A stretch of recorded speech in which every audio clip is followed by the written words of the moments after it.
something you have to personally feel passionate about, and it's also got to touch the other person that you're talking to. So what, if it's a one-on-one conversation, what are their interests, and then go in that direction. But I've found that if I personally want to dig up all the stats and all the facts and figures, it's just too much for my brain. Like my parents, I was raised on a farm where they're using the chemicals. All I have to do is look at my dad's body, and there's a rash all over his body, and my mom shakes all the time now. So I don't necessarily have to watch The World According to Monsanto or all the other great documentaries. I just look at my parents and I say, there's something wrong here.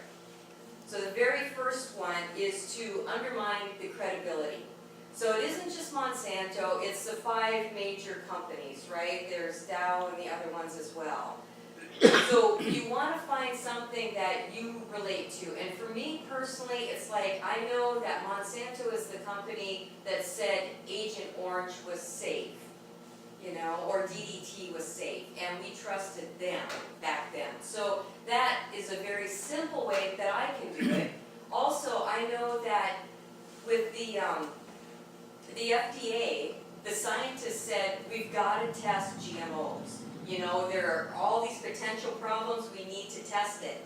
But the spokesperson was a former attorney for Monsanto, and he was the chief guy there, and he said, no, we don't have to test it.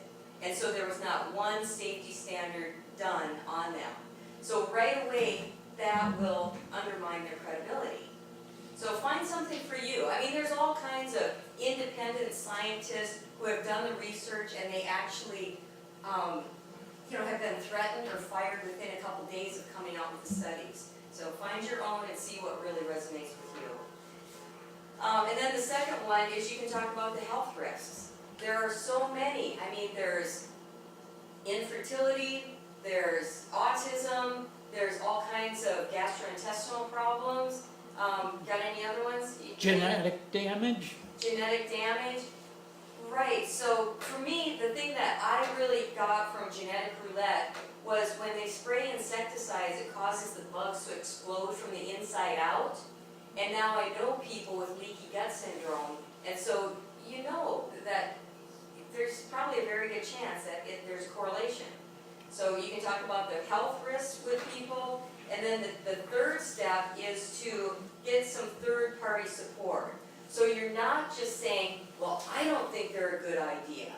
You know, you want to be able to say thousands of physicians have recommended that their patients get off GMOs entirely, and they have found that their patients get better. That's just one example, third-party support.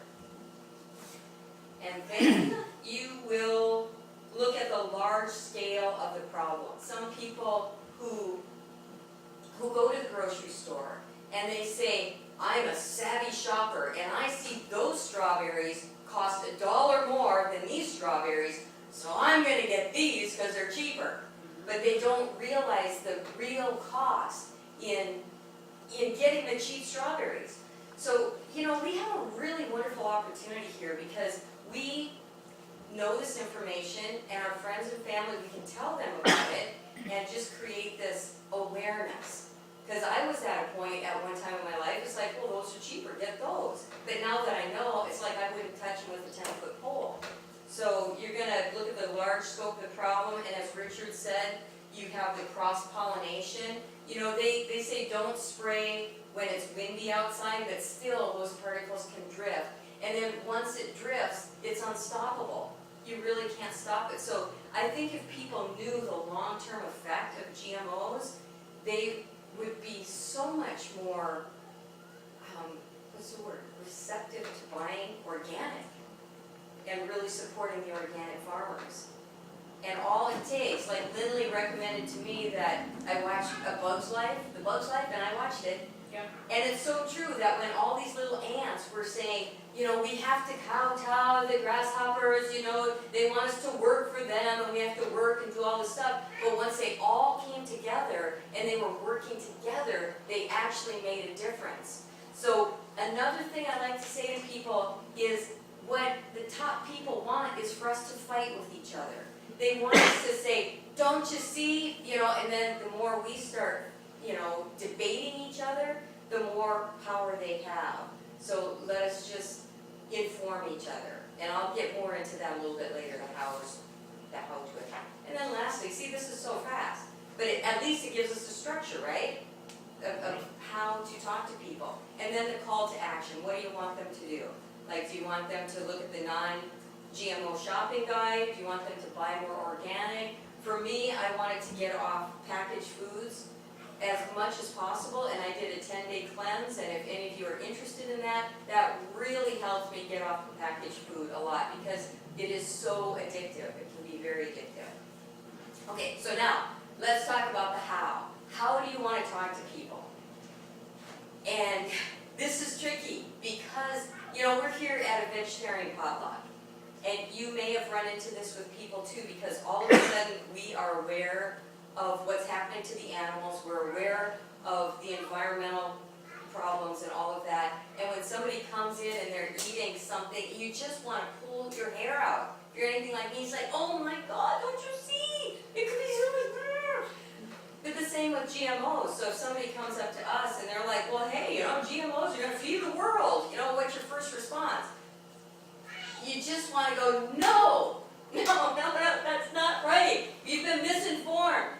But with all my years of improv and working with vegetarians for years, I know that the best thing we can do is to connect with people. And I learned this in improv too, the yes and approach. So if we meet people and they say, hey, I heard that, for example, GMOs can feed the world. And you don't want to right away debate them. You want to connect with them somehow. Maybe you can say, well, you take a breath first, right? Because inside you're going, oh, God! So you take a breath, and then you say, yeah, I remember reading that too.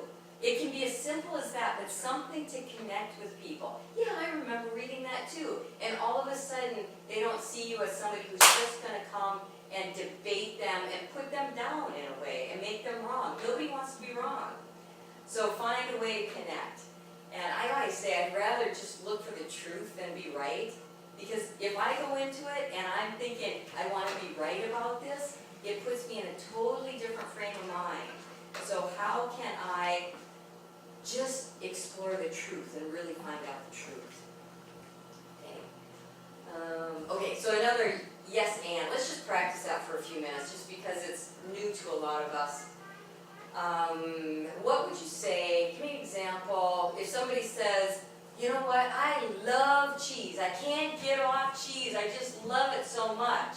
Our first response might be, hey, go watch Forks Over Knives, or do this, or did you hear this? It's so bad. It causes all kinds of problems. But that is us against them kind of mentality. My way is right, your way is outdated. So how about saying something like, and make it be honest. If I was very honest, I would say to people, I totally remember loving a double cheese pizza. I loved it. I ate it. And then I learned, and then you talk about what you learned, right? So find something, and this can be a real high skill level sometimes, but you can do it. What's another one? What about people who say, well, I only eat humanely raised animals?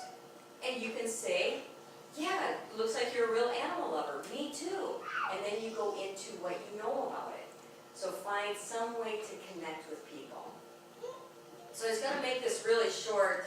Genetically modified foods, that's a tip on how to talk to your friends and family about it because you want to stay connected with them. And that is my presentation. Thank you. So here's my book, Giving Voice to Your Cause. And it's really written specifically for people to know how to communicate effectively with other people on, sensitive topics like this. I wrote it about 5 years ago, and sometimes I just flip through this, and I'm like, man, that must have been channeled, because it's genius. It's really good.